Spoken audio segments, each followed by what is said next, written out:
Hi, welcome back to another video with me. My name is Cotton Candy Doll. If you're new here, welcome. Welcome all.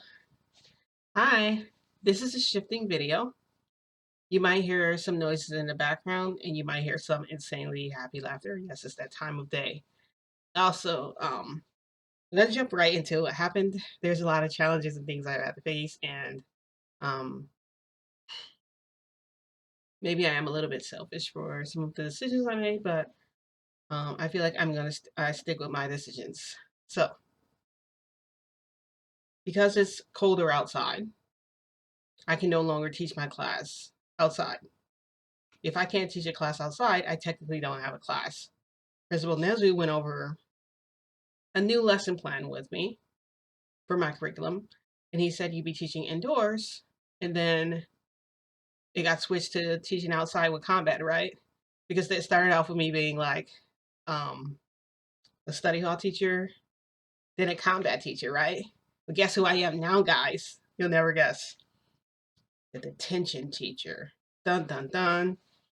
And the thing about detention is like it's really boring. And I get that that's supposed to be the idea. But the teacher is also going to be bored too. You know, I felt like that wasn't really fair. But at the same time, I couldn't really argue since I wanted the job, since I just needed it to like the currency there is different. I'm just sorry. Like it's not like regular money. It's weird. It's paper, but it's like wax paper or something. And it's in their currency. Um, how do I describe like so the symbols on it on the page it's just weird, okay? It's their money, but it's also in another it's also in my DR, so it's different. And so it's gonna take me a lot of money to get like the amount of money I need to like get back a place. And then because I made this place, they said they don't have any of the material I use. They don't have any of like my furniture because as you guys know, this is something I created in my own like personal space. Like it's very private. And the only people who know are me and Frodo because Frodo is not from this universe. So well, he's not from there, and he's definitely not from here. He's from RE. So I wanted to make my detention class fun, but at the same time, I didn't want to be scolded for being an adult and teaching classes that I shouldn't be teaching, or just doing something that made them unhappy again. Basically, my goal was to be on my best behavior. So I told Principal Nezu I wanted to come in early. So I came in early, like 3 hours before it was time for my shift. And I thought when I got out of work, I would go see Toshinori because I'm pretty sure Toshinori will be at his house and all this stuff, right? And I knew that Keigo had to go to work, so I knew I wouldn't run into him like outside or anything like that. And he definitely wouldn't be at the house with Frodo. So apparently, I guess what I thought was going to happen for sure was Endeavor was basically going to be keeping Frodo, and then I would get to meet Toshinori later. I didn't know that Toshinori was going to be the one like babysitting him or the one that was planned to watch him. I found out later that day when I ran to Keigo at the school, and he told me after 2 hours within working there, getting my desk straightened out and everything, I found out there weren't really any kids in detention. So I was kind of excited the fact that like I wasn't gonna have any kids. I was just gonna be just hanging out, trying to figure out what my next move was gonna be for like the new combat class and all that. And for the new stuff, I was gonna be teaching yogi because I still don't know this kid's last name, but I freaking read it on paper and it's crazy. And so I was trying to come up with my combat program for him because apparently there's other students who signed up that I don't know about. So Shinori comes in and he's like, "Cotton Candy Dog, this is just like old times." I'm like, yeah. So he comes behind him and he closes the door, and I'm like, Toshinori, not today. I said, I'm trying to get things ready. I have, there's kids that have detention here, and he's like, there's no kids here for detention. He's like, you have detention with me. And I was just like, okay. So like he approaches me and like I don't like back away from him or like, any of that. I really missed him. So I like hug him and then we're making out. Then he sits down on a desk, and then we're making out on a desk, and then he's going under like my dress, and out of nowhere, like someone knocks on the door, and he's like, "Hello, Miss Cotton Candy Doll," and I'm like, "Why does that sound like Ida?" So quickly he does this. He sits me down in my chair. It's so weird. Okay, so Toshinori has to like pretend, I guess, that he was like sitting on the desk or whatever, talking to me. He like picks me up and he puts me in the chair. So that you see how the chair is behind me? He had to reach backwards to put me in the chair. And I basically kind of fell. And then so like Ida opened the door. And Toshinori's like leaned on the end of the desk, kind of like this. And he goes, "Oh, young Ida." And I look over at him and I'm like, "Hi Ida, what's going on here?" And he's like, "Yeah, I'm in a classroom right now." So Ida goes and he sits down in front of the class. And I'm just like, okay. I was like, "Where's your detention slip?" And Ida's like, "I can't believe I got detention for this. This is so stupid." And he gives me the ticket and I'm like, okay. I read it and it says disruption in class. And I like the class rep that kind of doesn't really sit well because he's the class rep. He doesn't interrupt class. He follows the rules. He does what he's supposed to do. So in my head, I'm thinking, what the world happened? And then next thing you know, I see a hand hit the door, like basically like push the door open, and Bakugo comes in and he goes, I wasn't done, and I'm looking at Ida and I'm like, what the heck happened?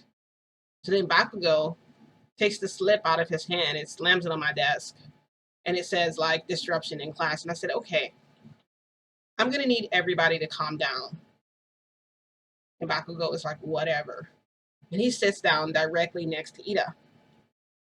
So they're sitting there, and he goes, it doesn't matter what you say. I don't agree with your opinion. It's wrong.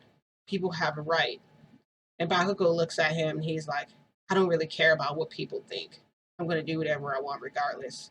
And Ida's like, that's the wrong way of thinking. And he's like, as long as I get the job done. And I'm like this. I'm looking back and forth between them. I'm like, okay. I go, Ida. He's like, yes. I go, why don't you sit in the back? And he goes, why do I have to sit in the back? I got here first. I go, okay, well, if you guys want, we can start writing on the board.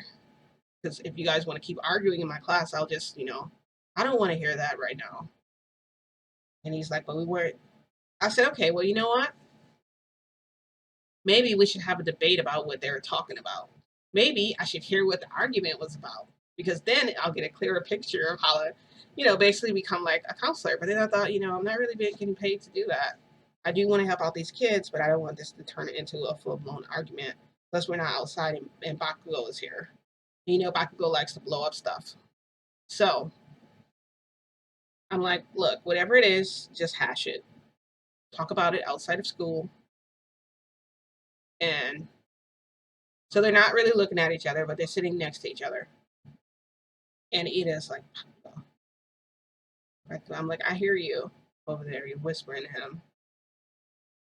And he's like, and then Toshinori like leaves out of the room and he's like, I expected better. And he's walking away. And then he looks back at me. He like winks. And I like secretly like blow him a kiss. They don't see because they're too busy like being angry and like goking with each other. So they sit in detention with me for about 30 minutes, and then I decide I'm tired of sitting there. So I get up and I'm like, kids, class is over. And they're like, this detention. I was supposed to sit here for like 45 minutes, and Ida's like, mine says an hour. And I'm like, well, I have to leave. I have a child to look after. And so Ida is like, how is he? And I go, he's great. He's doing fantastic. And Bakugo's like, I heard he burned your place to the ground. And I go, yeah, that's nobody's fault, it just happened. And he's like, uh-huh. I'm like, okay, class dismissed. So they leave out. I signed the slips because at the end of the class you have to sign it to, prove that the kids actually went to the class. And I handed them into Principal Nezu. And he looked at them and he's like, Well, that's not a surprise that Bakugo's on here, but Ida, I expected better from him. I'm like, Ida is also human. He can get stirred up too, I guess. I don't know. He's the class rep. He's usually well behaved, so it was probably a misunderstanding. And he goes, "Yeah, you're right." I go, "Well, I'm gonna go home now. Um, I'll be back tomorrow." The principal Nezu was like, "Okay." I reported to him and I left. On my way out, I ran into Kago. He's like, "I'm not gonna be home until late. Give Frodo like hugs and kisses for me. Tell him Daddy loves him and Daddy misses him." And I said, "Okay." And I gave him kisses, and then so I'm leaving out. I'm walking down the hallway, and I'm just like, you know, I'm just thinking like, wow, so much has happened over time, and oh, thank you all for being there with me to grow with me, and especially those of you who like stuck around to the beginning. Like, shout outs to all of you. Okay, thank you so much. Cotton Candy doll loves you. Kisses. Mwah. So anyway, I'm gonna jump back into what happened. So I get to Toshinori's house, because Keigo said he told me that Frodo was there and Toshinori would be looking after him. So I get to Toshinori's house, and Toshinori's door is hanging off, and the door is kind of like swung open a little bit. The lights are flashing, and the house looks like it was like a tornado hit it. So I go in and I'm looking around and I'm like, Frodo? I'm like, Frodo, Toshinori. And so I'm standing in the middle of the floor, and there's like chairs. There's like the dining room table here. There's that special chair he put me in with like locks on it. Like one time so he could torture me there. Yeah.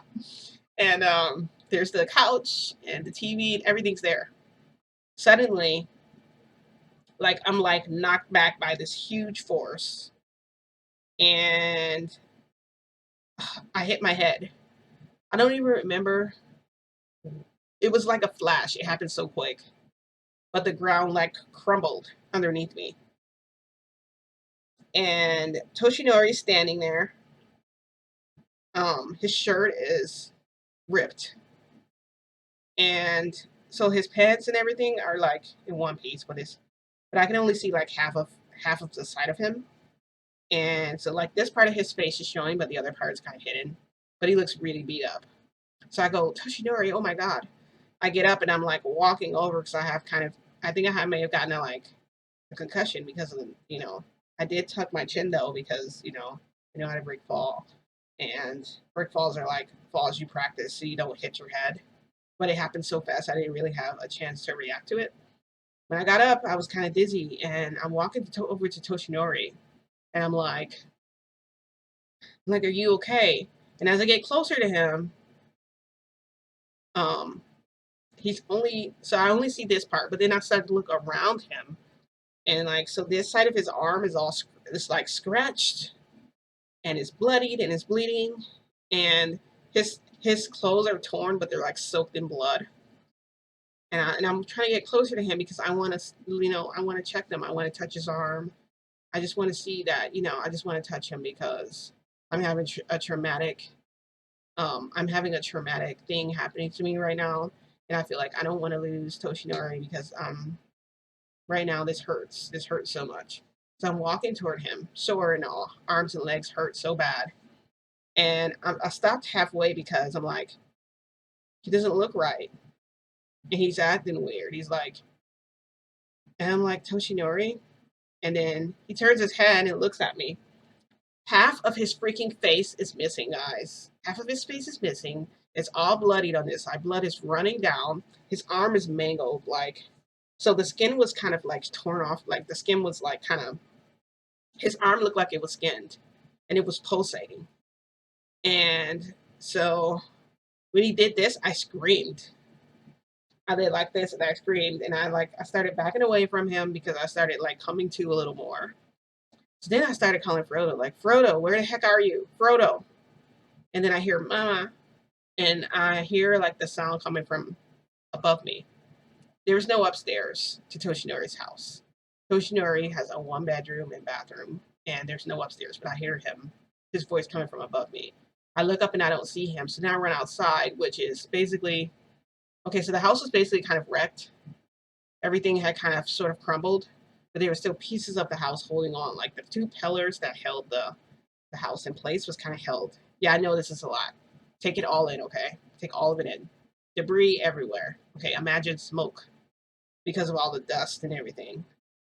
So I get outside, and when I get out there, I can't really see Toshinori that much anymore. And I look up and I see Frodo. And I'm like, Frodo? He's like, Mama. But he's sitting on the edge of the so the roof, his roof goes like this. He's sitting here. And oh my God, Frodo. I'm like, you're too close to the ledge, baby. And he's looking down at me. And then Toshinori is like, I am here. And he jumps and then, you know, crashes down again. And this time I'm able to move back in time. So it's like he like wedged another hole into the damn ground. And so I backed up, and as I backed up, Frodo starts rolling off. Whew. I flew up to catch my kid so freaking fast. I flew up and I caught him so quick. I was just holding on to him. I'm like, oh my God, Frodo, are you okay? Frodo just starts crying. Just and I'm like, it's okay. And I'm trying to get him to stop crying. He's still crying. And I'm like, what the hell happened to Toshinori? And why does he look that way? And I'm holding Frodo, and I'm like, Frodo was on the roof of the freaking house. Why was he on the roof of the house? And this is freaking weird. And I'm still floating above the house because I'm like, I don't want to get anywhere near Toshinori. He doesn't look right. And then I remember I'm looking at Frodo, and I go, wait, and I'm looking at Frodo, and I notice Frodo has like blood by his mouth. So I open his mouth to look, and his teeth are kind of stained a little bit with blood. And I'm like, oh God, Frodo freaking bit him. Frodo bit him, and he's infected. And I don't know how long this infection has been going on. And I'm like, Toshinori is freaking. I'm like, is he gonna? I'm like, no, this can't be right. This can't be happening. Like, I felt so bad in that moment because I was just like freaking out. And I'm like, I have to do something. I have to do something quick. So I take Frodo. We don't even land. But then, like, I think about it. I should not have left Toshinori at that house by himself if he's infected. Apparently, he's going to probably attack someone else. What if Endeavor or someone else comes in? But then those are our heroes. They can handle themselves, but they don't know. Actually, they do know the effects of the infection because we talked about it with the doctor. So because they all know what Frodo is. And so I was trying to figure out, like, what the freak to do about this. Well, I immediately went to the doctor. Luckily, I knew where he lived. I went inside and I ran in with Frodo and I said, Frodo bit Toshinori, and Toshinori's rampaging out of control and I don't know what to do. And he goes, stay here. I'll be right back. And he vanishes into like the thin air. And I'm holding Frodo and Frodo's still crying. And I'm like, it's okay, Frodo, let's rinse your mouth out. And I go and I get a bottle of water. And I have Frodo open his mouth and I just kind of pour the water in a little bit. And he's crying. I pour it like all over his face and everything. Because I mean my baby's covered in freaking blood. Okay. And I don't like it. I don't like him being covered in blood. I don't like him looking like a little monster because he's not. And at that point I was still, shaking and freaking out. Finally, like, I don't even know how long I was waiting. It felt like a really long time because I had time to change Frodo's clothes because the doctor had extra clothes in there that for Frodo. So I put those clothes on him. Put him on a onesie. I put him on this cute little teddy bear hat. He was just so cute. But Frodo just he kept crying. He would not stop crying. And I was like, did something happen to you? What happened? And he just kept crying. And the thing about like the sign language is like he knows enough sign language, more than like baby sign language, but he doesn't know enough sign language to where he can comprehend everything. Saying that Frodo is grown up is definitely an overstatement because he's not. He's still technically a baby. And um, so after all the waiting, the doctor finally came back and he was holding the body of a woman with blonde hair. And I asked him, I said, "Where is Toshinori?" And he says, "This is Toshinori." And I'm like, "Who is that?" And he's like, "This is Toshinori." Apparently, that wasn't Toshinori. It was someone posing as Toshinori. And I also found this, and he held up this glass container, and inside was blood, and the blood was it looked like it was irradiated or something. There was like smoke coming from it, kind of. And he said, "This is the virus. The virus is the blood that's in this container." But it also had a needle attached to it. And oh, I said, "What's going on here?" And he's like, he thinks she imitated Toshinori and tried to kidnap Frodo. And apparently Frodo bit her, but Frodo bit her after she stuck him with that needle. So she hurt my baby, first off. And then he bit her because he didn't like it, because she stuck him with that freaking needle. I was flipping out. I was in there like yelling, and I was ready to like he put like a restraint on me so I couldn't do anything. And he said, "Calm down." So then he laid her on this he laid her on his bed. It was weird. It was almost like an operating table, but it was made of complete steel. So it was almost like she was dead already, kind of. But I can't say that she was dead because I don't think she was. And I don't know this girl's freaking name, but I know her from before because I think she imitated Endeavor that time too. So apparently he was pumping something like he attached something in like her vein, and he was pumping out the virus. And so he was like, "I think you should leave, take Frodo with you right now." So we left. So I left, and I'm like, "I'm gonna take you to, you know what? I'm gonna take you to your godfather." And I barely got to his house, and he got out. He just ran outside. He's like, "Oh my god, I heard about what happened." I'm like, "You heard about it that quick?" And he's like, "Yeah." He goes, "Is Frodo okay?" I'm like, "I think Frodo's okay." Frodo was still screaming his head off, and he's like, "It's okay, baby." And he took him, and I'm like, "She stuck him. She stuck him with a needle," and he was upset, and he was crying like he would not stop crying. And the funny thing is, he didn't start crying until after he saw me. So I guess it's kind of heartwarming that he knows he can cry when I'm with him. When I'm with him, like he held it together until after, so that he can cry for mommy, like he can cry in front of me, which I think is awesome. So Frodo's still screaming his head off. Next thing you know, Toshinori Keigo shows up. They're like, um, so Frodo could have been kidnapped by someone worse. What if our villain, our biggest villain, our greatest villain had kidnapped him and stolen his quirk? And Endeavor said that's kind of impossible because we know how it works. And I said, and I looked at him, I'm like, "Oh, like he knows how the virus works. That's awesome." Because the deal is that he could not take Frodo's quirk from him if he tried. Frodo was made from that virus. Period. There's no way to extract it or remove it from his body without infecting yourself. And if you try to, you will become infected. And I have no idea if that girl is going to be okay, but boy, she better not ever show her face ever again. Like, I'm not even joking. Like, she better not ever show up in front of Frodo again. And otherwise, I might just like have to off her. I'm sorry. You've gotten too close to my kid too many times. I'm not going to let that keep happening. I won't. I won't stand for it. It's over. It's over for you. Like, I will take her out. And I got so angry when I was talking about it. So Toshinori told me that everything would be okay.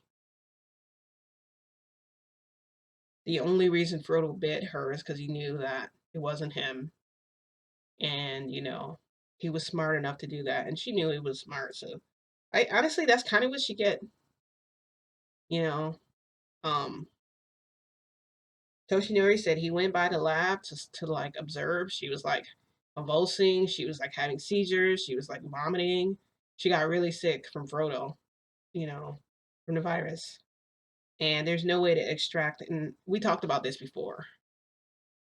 Trying to make Frodo normal would be like trying to completely like sever his arms and legs. I can't change who my kid is, and I'm not going to change him. If he bleeds or anything like that, yes, it'll be a huge emergency warning. Yes, it'll be a biohazard thing where it's like, everyone stand back, everyone be careful, don't touch him. It is one of those things. But at the same time, this protected him. Who will it be next time? So yeah, trying to make Frodo normal or in extracting the virus from his body, Frodo will become a completely different kid. He probably won't even have limbs or anything. He won't be normal. And I don't want to, he also won't have his IQ anymore. Um, he just won't have a healthy life. I mean, you might as well just, you know, if you're going to do that, he's not going to exist. And you're not going to off my kid just for your safe, just so you can feel safe.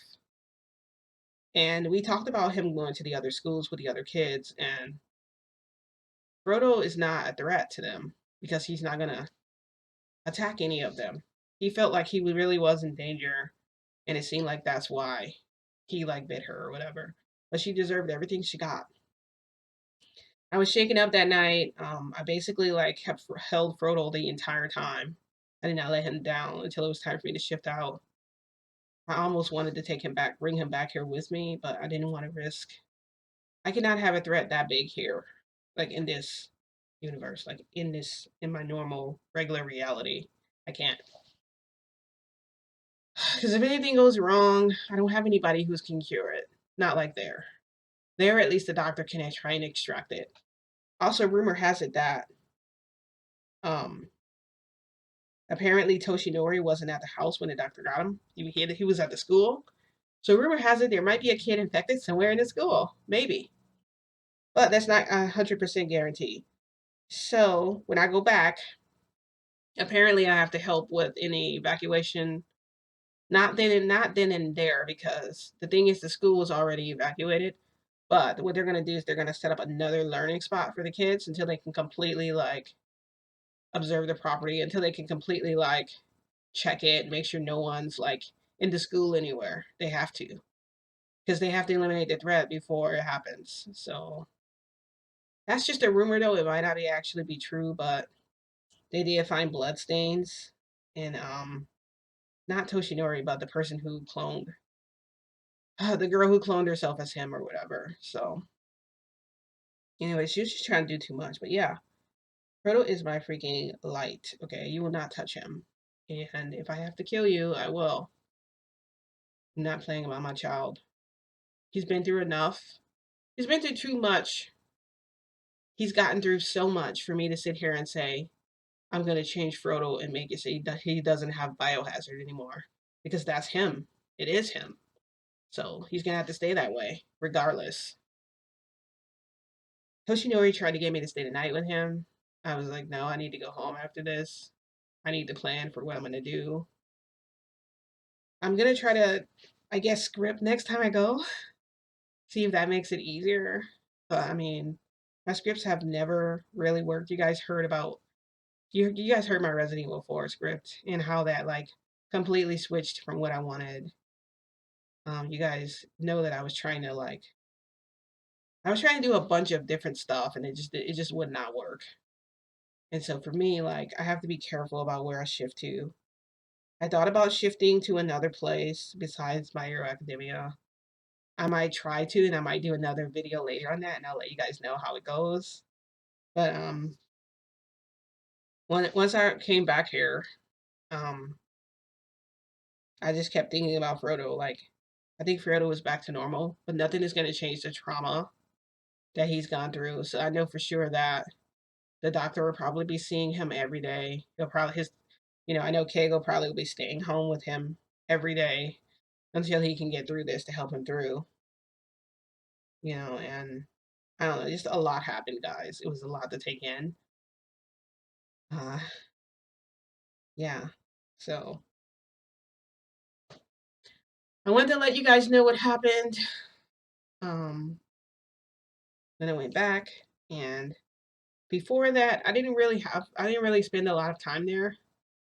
So I basically just went to Toshinori's house and just watched him sleep the whole time.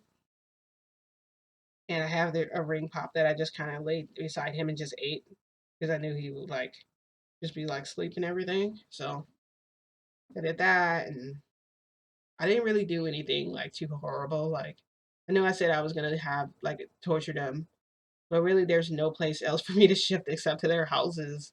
And it's not really a smart idea to like do something to them and then I have to go back there. So I'm just gonna let it go for now. We've gone through like a lot of traumatic stuff. That doesn't mean I'm done with my payback. I'm just putting it on hold for right now. So also, I hope I don't never see Bakugo again or Ida in my detention. I would like to meet them outside of my class, maybe taking a regular like combat class with me. Like I really want to see how they do. I want to like be able to look up close and see because I'm pretty interested in like seeing like their interaction. They didn't really interact with each other much because they were like angry, so it's whatever. But yeah, so that's what happened, and there might be an outbreak there again. You remember her first scare? Remember all those videos ago when I first did my operation something? I don't even remember. Um, gosh, I don't remember what it was, but you guys remember it when um I had like a paper rifle that I had. You guys remember that? Yeah. So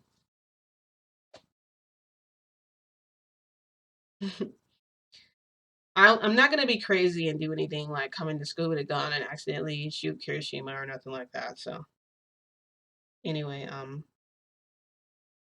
thank you guys for watching my video. Once again, thank you all for staying beside me the entire time. Uh, if you guys liked my video, don't forget to give my video a thumbs up. And if you hated it, also don't forget to hit the notification bell. That way you're notified when other videos like this become available. Ding! And I guess I'll see you guys in my next video. Hopefully nothing too crazy happens. And I'll see you guys next time. Bye! Thanks for watching!